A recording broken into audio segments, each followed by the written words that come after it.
sat alone at the bar, watching the stars spin slowly outside the massive window. The orbital station Prime was beautiful during the Galactic Unity Festival. Lights of every color hung from the ceiling. Music from a dozen different worlds played softly in the background. Aliens of all shapes and sizes walked past, laughing and talking with friends and lovers. Had none of those things. He looked down at his drink, a blue liquid that tasted like honey mixed with electricity. It was his third one tonight. He probably should stop, but stopping meant thinking, and thinking meant remembering what had happened 2 hours ago. The blind date, the rejection. His friend had set it up. She's a merchant, had said with a big smile. She specifically asked for someone exotic. You'll love her and she'll love you. Had been excited. It had been 3 years since his last relationship. 3 years of working alone on distant moons and empty planets, turning dead rocks into living worlds. He was good at his job. He was one of the best terraforming engineers humanity had ever produced, but being good at work did not make the loneliness go away. So he had put on his best clothes. He had practiced his smile in the mirror. He had arrived at the restaurant 15 minutes early and waited at the table with flowers he had bought from a trader. The woman had arrived exactly on time. She was tall and covered in beautiful green and gold feathers. Her eyes were large and dark, and when she looked at, those eyes went wide with surprise. Not good surprise, the other kind. "You are the human?" she had asked, her feathered crest rising in what had learned was disgust. "Yes, it's nice to meet." "I was told you were exotic," she had interrupted, "not primitive." And then she had turned around and walked away. Just like that.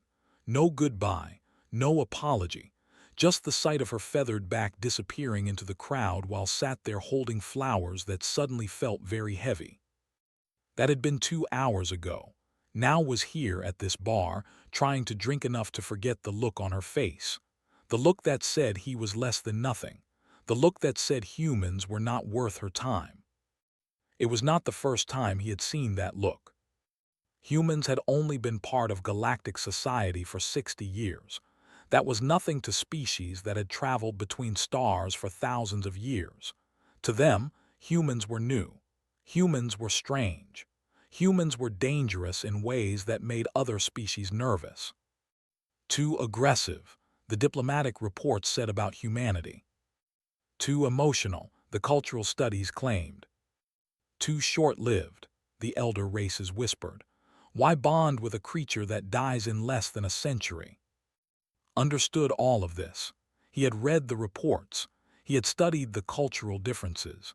He had tried so hard to be the kind of human that aliens would accept. But tonight, sitting alone while the galaxy celebrated around him, he was tired of trying. He raised his hand to order another drink. The bartender, a four-armed creature with blue skin, nodded and began mixing something. That was when felt eyes on him. He turned his head slowly, expecting to see another alien looking at him with disgust or fear. Instead, he saw something that made him freeze. She was tall, very tall, at least 7 feet, maybe more. Her body was covered in scales that seemed to shift color as she moved, going from deep red to midnight blue and back again. Her face was beautiful in a way that was hard to describe, sharp and elegant, with golden eyes that glowed softly in the bar's dim light. 2 small horns curved back from her forehead, and when she shifted her position, could see the outline of folded wings beneath her cloak. Had never seen one in person before. They were one of the oldest species in the galaxy. They had been building empires when humans were still learning to use fire. They were proud, powerful, and famously isolationist. They rarely left their home systems, and they almost never spoke to younger species. So why was this one staring at him? Looked away quickly, his heart beating fast. Maybe she was looking at something behind him. Maybe she was just curious about the sad human drinking alone. Maybe. "You are." The voice was deep and smooth, like distant thunder. Looked up and found the standing right next to his table. She had moved without making a sound. Yes, he managed to say. How do you know my name? I know many things about you. She sat down across from him without asking permission. Her movements were graceful but also predatory, like a cat settling into position before a hunt. I know you are a terraforming engineer. I know you turned the dead moon of 7 into a garden world in 3 years. I know that project was supposed to take 20 years, and I know that you solved problems that entire teams of scientists could not solve. Stared at her. That's a lot of information. I am, she said, third daughter of House. My lineage extends back 12,000 years. I have resources that most beings cannot imagine. She paused, her golden eyes studying his face. I have been watching you for 3 cycles. 3 days, felt a chill run down his spine. Why? Because I was curious. She leaned forward slightly. You were rejected tonight.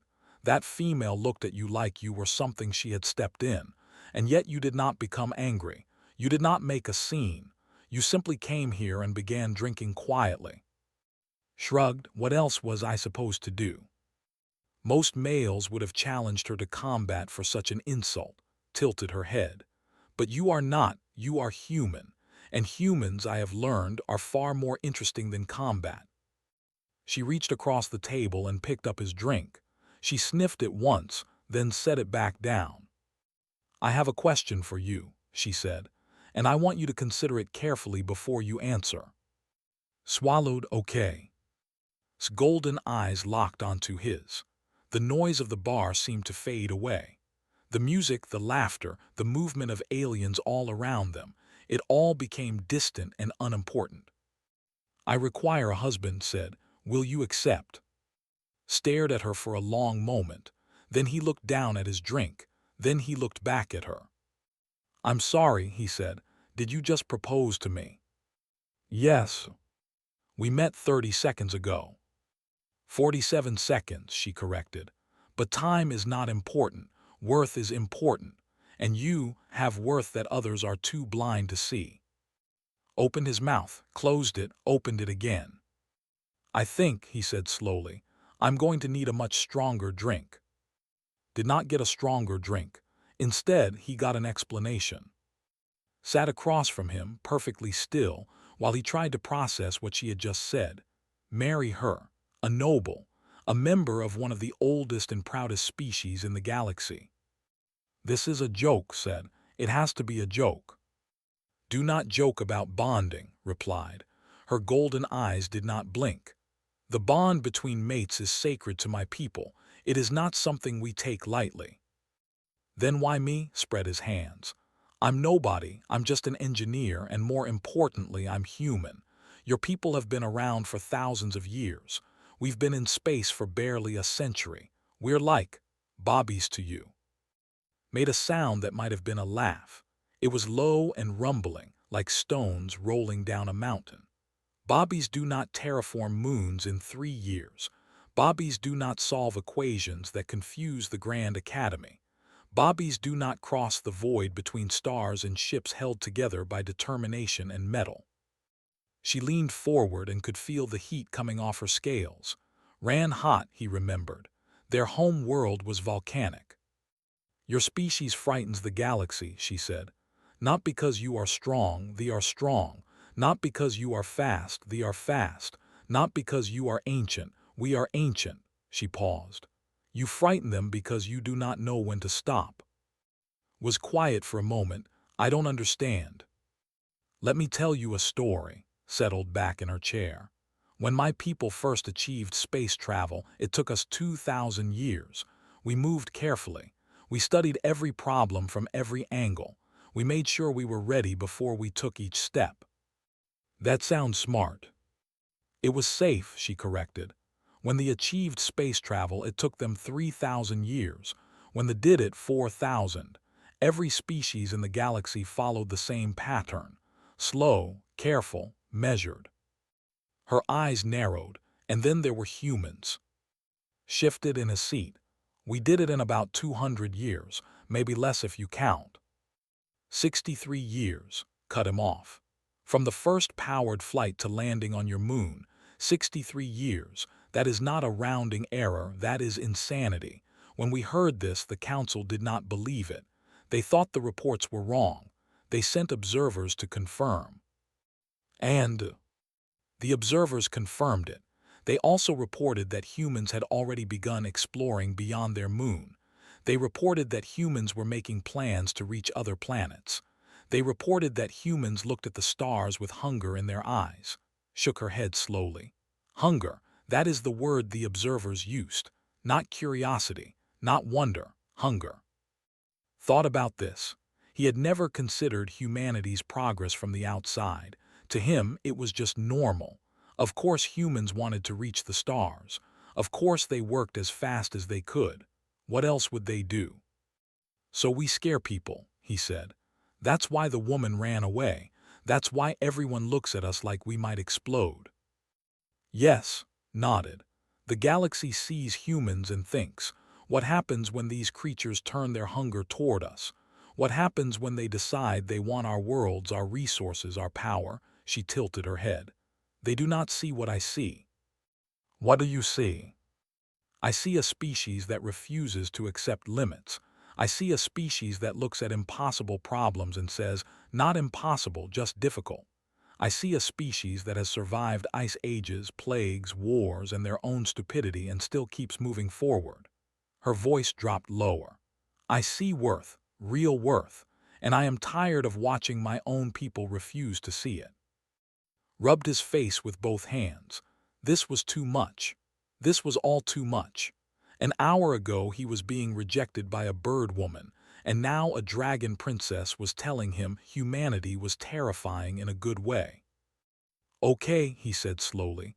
Let's say I believe you. Let's say you actually think humans are.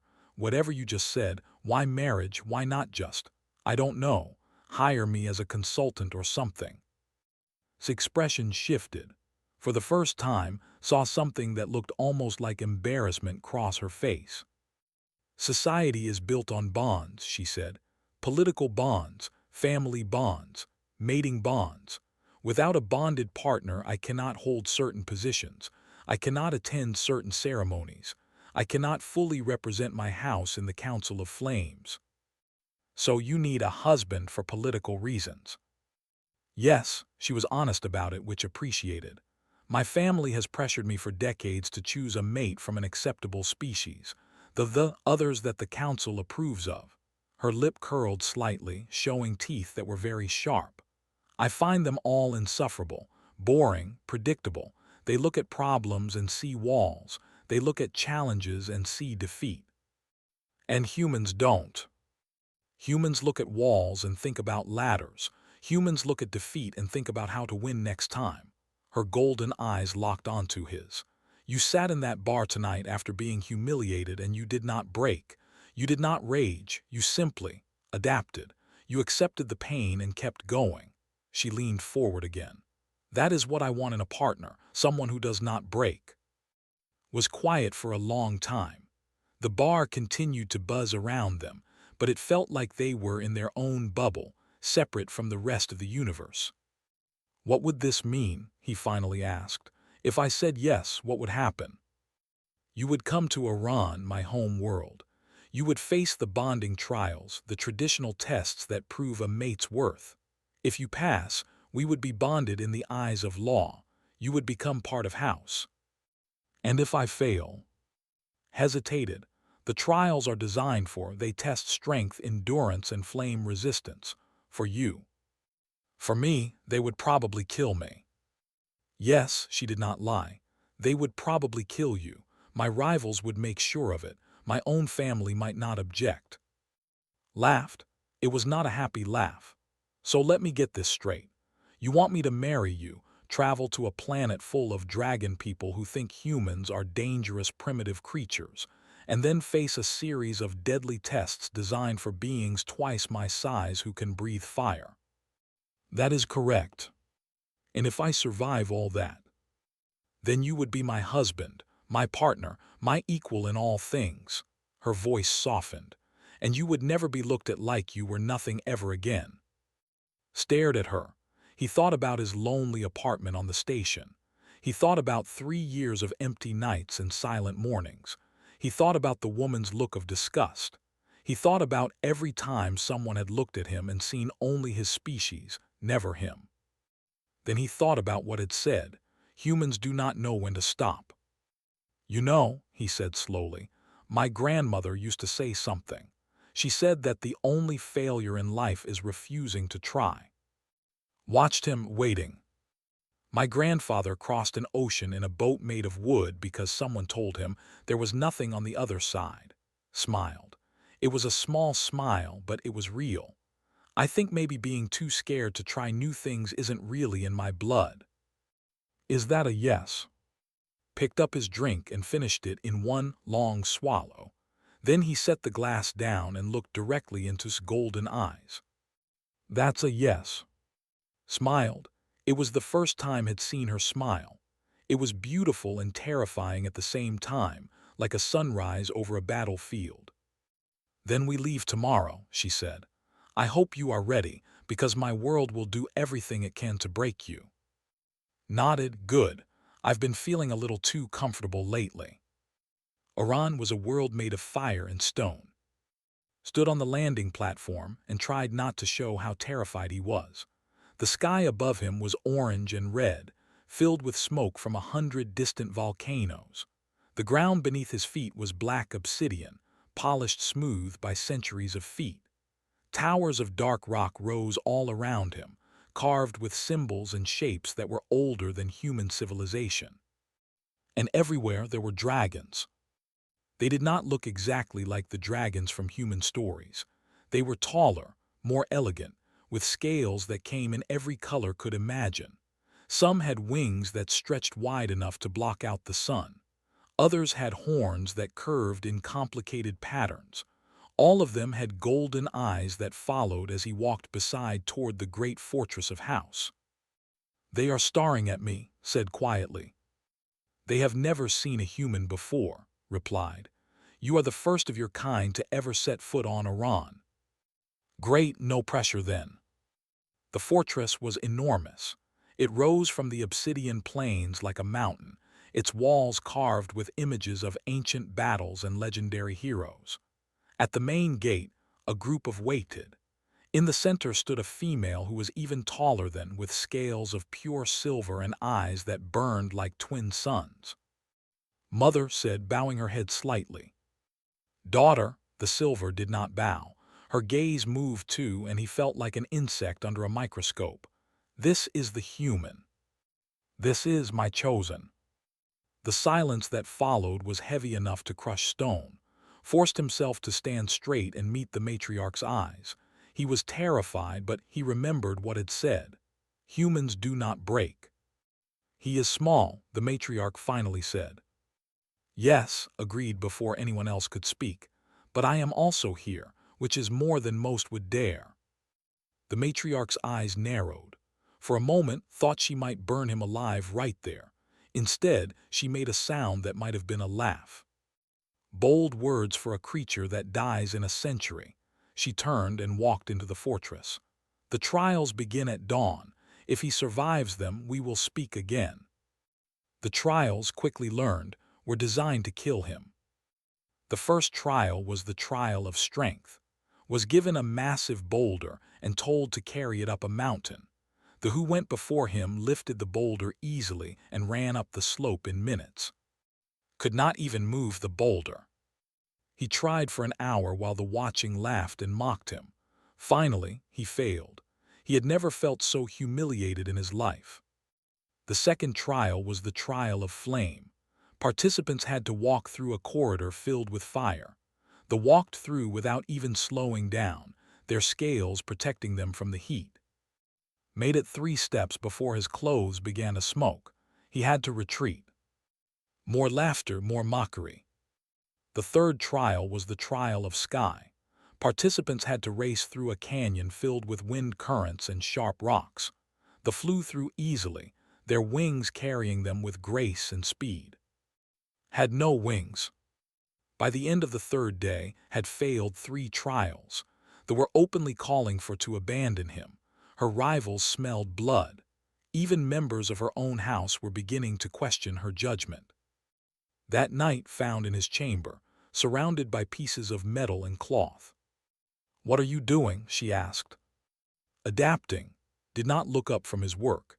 His hands moved quickly, connecting wires and testing circuits.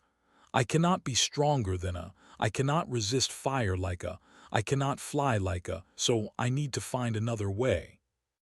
Another way to what? To pass the trials. He finally looked up, and his eyes were burning with something that looked a lot like hunger. "I have been studying the rules. The trials require me to complete certain tasks. They do not say I have to complete them the same way a would." Stared at the equipment he was building. "What is this?" "For the trial of flame, I am building a thermal dispersal suit. It will absorb the heat and redirect it away from my body. I should be able to walk through the fire without burning." He pointed to another pile of materials. "For the trial of sky, I am building a glider harness. It will let me ride the wind currents without wings." "You built these in one night."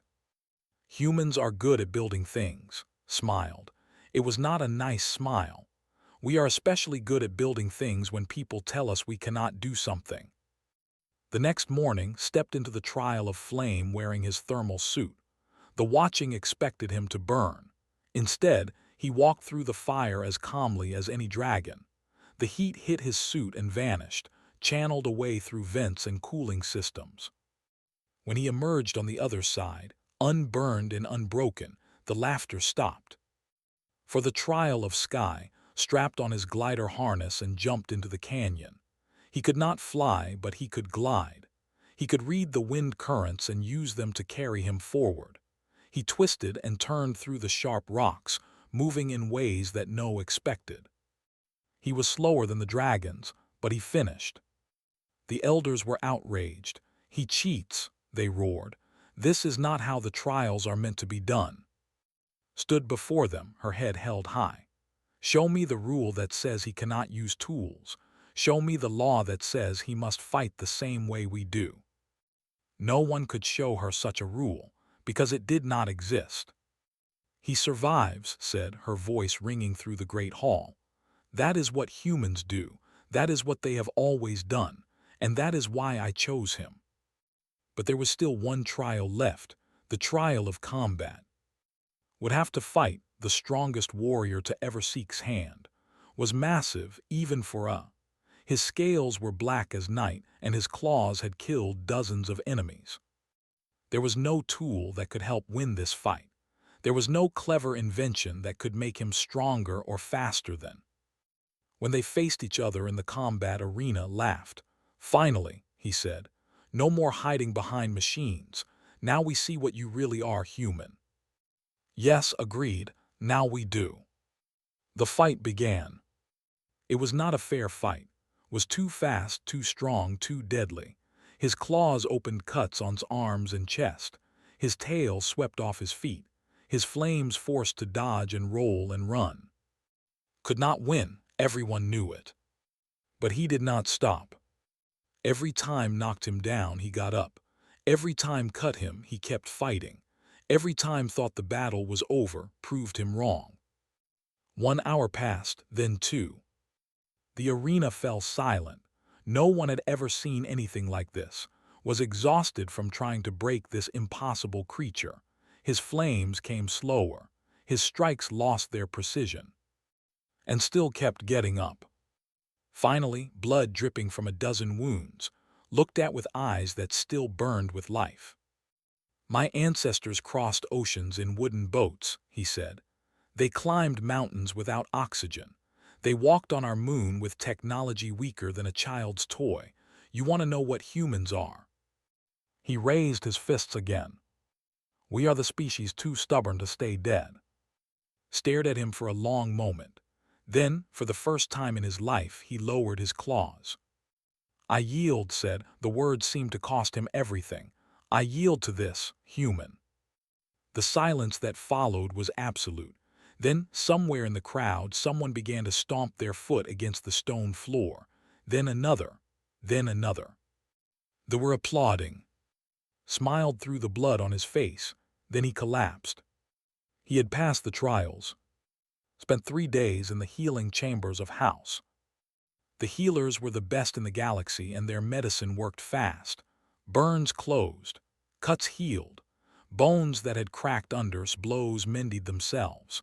By the third morning could walk again, though his body still ached in places he did not know could ache. Visited him every day. She did not say much. She simply sat beside his bed and watched him with those golden eyes that seemed to see everything. "You could have died," she said on the second day. "But I didn't. Why did you keep getting up? You knew you could not win against." Thought about the question. It was a good question. He had asked himself the same thing many times during the fight, when his body screamed at him to stay down, to give up, to accept defeat. Because giving up would have proved them right, he finally said. Every alien who ever looked at humans and saw something weak and primitive, every person who rejected me because of what I am instead of who I am, if I had stayed down, they would have been right about us. So you kept fighting for humanity. I kept fighting for me, he looked at her, but also, yes, for humanity too. Was quiet for a long moment. Then she did something unexpected. She reached out and placed her clawed hand over his.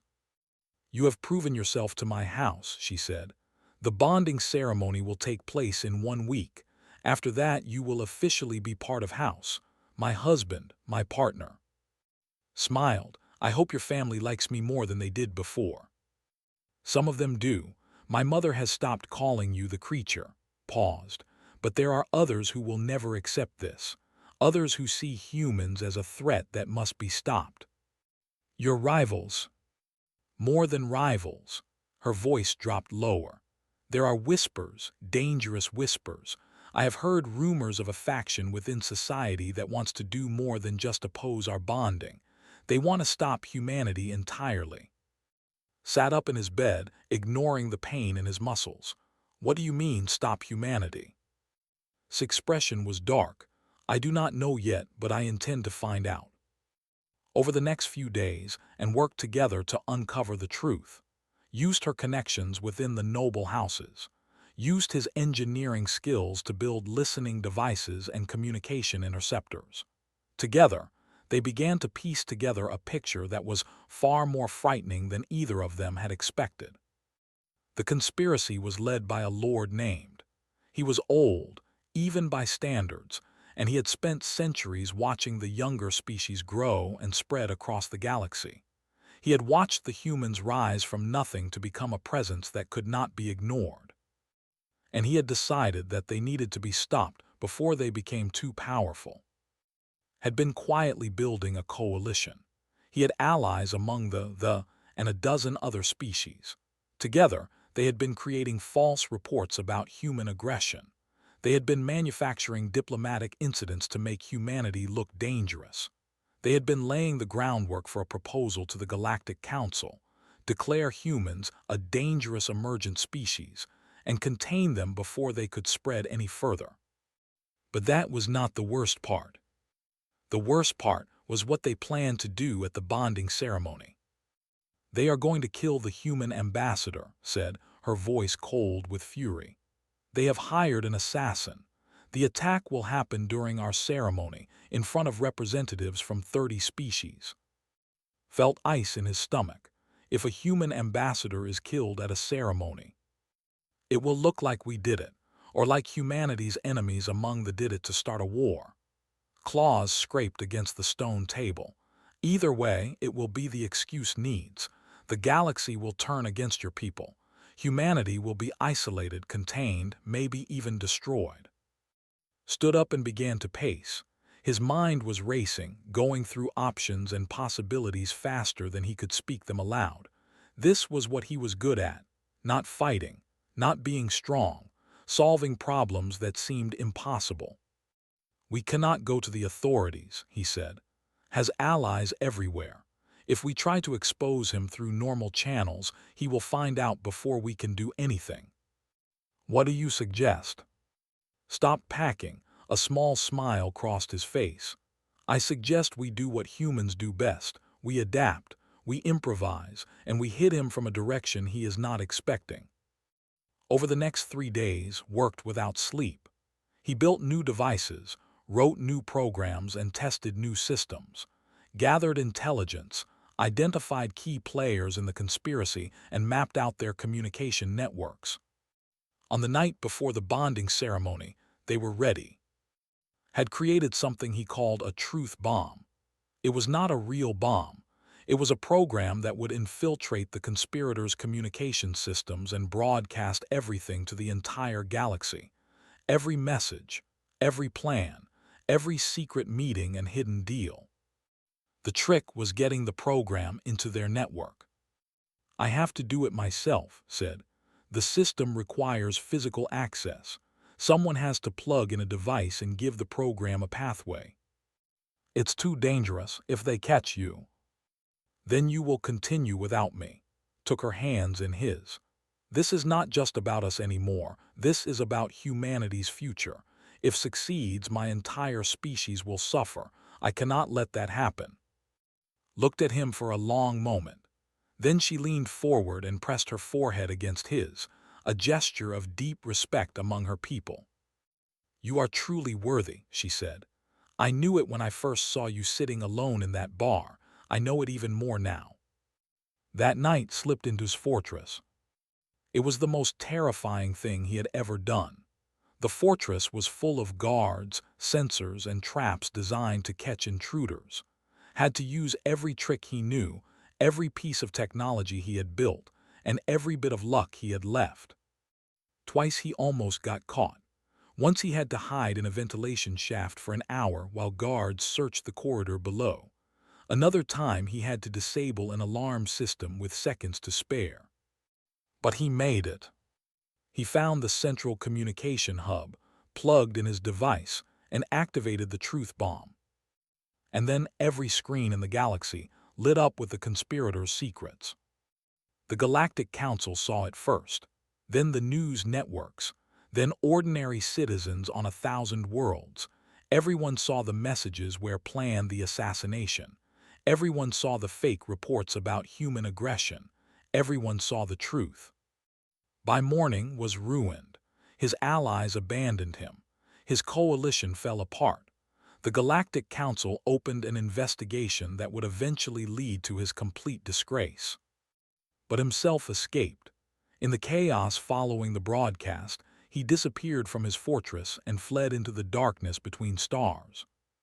Before he left, he sent one final message, not to the galaxy, to specifically.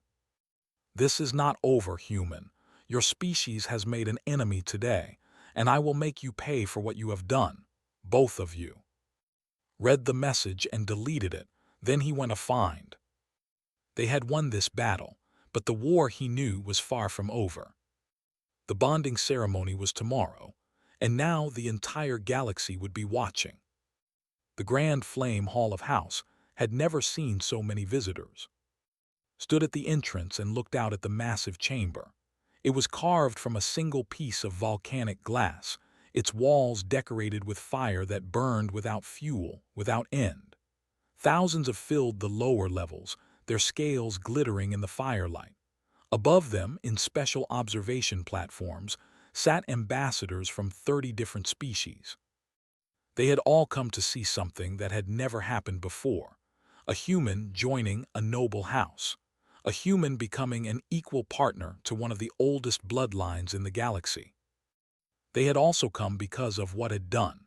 News of the conspiracy had spread across every world. Everyone knew that a single human had infiltrated a fortress and exposed a plot that could have started a war. The galaxy was looking at humanity with new eyes. Some of those eyes were still filled with fear, but now that fear was mixed with something else. Respect, maybe, or wonder, or the beginning of understanding. Appeared beside, dressed in ceremonial armor that had been worn by brides of house for 6,000 years. Her scales seemed to glow from within, red and blue shifting like living flames. "Are you ready?" she asked. "No," admitted, "but I have learned that being ready is not as important as being willing." A very human answer. I am a very human person." They walked into the grand flame hall together. The ceremony was ancient and complicated. There were oaths to speak, symbols to exchange, and rituals that dated back to a time before humans had even existed. Had memorized everything, practicing the words until his tongue ached. He would not embarrass or himself by making mistakes. The matriarch presided over the ceremony. Her silver scales reflected the endless flames, and her voice rang through the hall like a bell. "Who brings this male before the flames of?" "I do," answered. "I, third daughter of house, present as my chosen. I declare him worthy of the bond. I declare him worthy of my house. I declare him worthy of my heart." The words echoed through the chamber. Felt something warm spread through his chest. He had never expected to hear anyone say something like that about him. Turned to face him. Her burning eyes studied him for a long moment. "Of humanity," she said.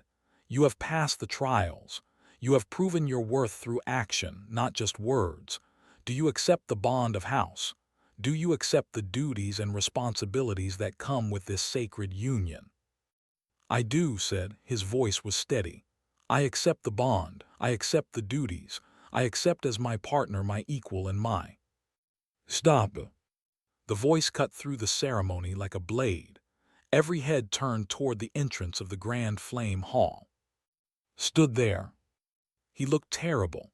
His scales were dull and cracked. His eyes were wild with hatred and desperation. Behind him stood a dozen warriors, all armed and ready for battle. "I challenge the bond," roared. "Under the ancient laws, I demand trial by champion. Let us see if this human truly has worth, or if he will die like the insect he is." The hall exploded into chaos. Voices shouted. Bodies moved. Guards rushed forward only to be blocked by warriors. Felt his heart drop. Trial by champion. A fight to the death. He had read about this in his studies. It was an ancient rite, rarely used anymore, but still legal under law. "You cannot do this," stepped forward, her claws extended. "The conspiracy is exposed. You are disgraced. Leave now, and perhaps you will be allowed to live in exile." "I do not care about my life anymore," said. His voice was calm now, horribly calm. "I care only about stopping this abomination. A human in a noble house. A human treated as an equal to our most ancient bloodlines. No, I will die before I allow this." He pointed at, "I am the champion. I challenge the human to single combat. If he refuses, the bond is void. If he fights and loses, the bond is void. Either way, this ends today." Looked around the hall. The ambassadors were watching. The entire galaxy was watching. This was not just about him and anymore. This was about whether humanity could stand as equals in a universe that had always looked down on them. Moved to step forward. "I will fight in his place." "No," caught her arm. "If you fight for me, they will always say I hid behind a. They will always say humans are too weak to stand for themselves." He looked into her golden eyes. "Your people need to see what humans really are. Not because we are stronger, because we do not abandon the people we love." "He will kill you." Maybe smiled. It was a strange smile, sad and proud at the same time. But maybe not. We humans are full of surprises. He walked toward the center of the hall. Smiled as he approached. It was the smile of a predator watching wounded prey. "Finally, I will show the galaxy what your species truly is. Weak, fragile, worthless." "You might be right," said. He raised his fists. "But you are going to have to prove it." The fight was brutal. Was faster than had been, more vicious, more determined. His claws opened deep wounds in sides. His flames scorched skin. His tail cracked against chest and sent him flying across the hall. Hit the ground hard. He could not breathe. He could taste blood in his mouth. Every part of his body screamed at him to stop, to give up, to accept that this was the end. He got up. Stared at him. "Why do you keep getting up? You know you cannot win. You know I will kill you." "Maybe," gasped, "but not yet." He kept fighting. The minutes stretched into forever, beat him down again and again rose. The hall fell silent. The ambassadors leaned forward in their seats, the stopped breathing. And then, as prepared one final killing blow, the ground shook. A pillar of obsidian, weakened by the battle, cracked and began to fall. It was falling directly toward. There was no time to move, no time to escape. Saw it happening. He had maybe 2 seconds to act. He moved. He threw himself at, slamming into the Lord with all the strength he had left. The impact sent both of them tumbling out of the way just as the pillar crashed down, shattering into a million pieces where they had been standing. Lay on the ground, stunned, lay beside him, barely conscious.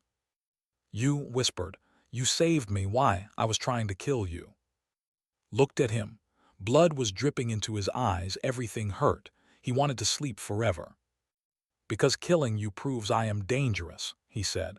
"Saving you proves I am human." The silence in the hall was absolute. Then slowly, the matriarch rose from her throne.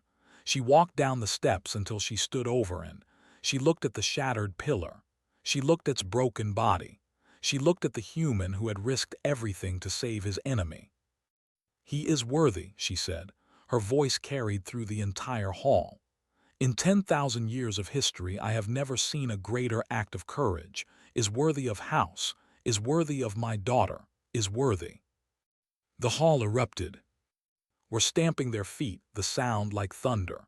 The ambassadors were applauding. Somewhere, someone started chanting's name, and soon the whole chamber had joined in. Rushed to his side and lifted him carefully in her arms. Tears were streaming down her face, leaving trails of steam on her heated scales. "You impossible man," she whispered. "You impossible, wonderful, insane human." Smiled weakly. "That is probably the nicest thing anyone has ever said to me." The ceremony was completed that night, with bandaged and supported by healers but standing on his own feet. He spoke the oaths. He exchanged the symbols. He became the first human to ever join a noble house. The galaxy watched. And when it was done, when the fires had dimmed and the crowds had gone, a young child approached. She could not have been more than a few decades old, barely more than an infant by standards. "Excuse me," she said, her voice high and curious. "What is the secret of humans? How do you keep getting up when everyone expects you to stay down?" Knelt so he could look her in the eyes. His body ached. His wounds still burned. He was exhausted in ways he could not even describe. But he smiled. "We looked at the stars," he said, "and we said we can reach those, and then we did. Every single time we did." The little thought about this for a moment. Then she smiled back. "I think I would like to be friends with humans," she said. Laughed, it hurt, but he did not care. "I think," he said, "that is exactly how it starts." And somewhere in the darkness between stars, fled into exile, defeated by a species he had called primitive. But that is a story for another time. Tonight, under the eternal flames of House, a human stood as an equal beside dragons. And the galaxy would never be quite the same again.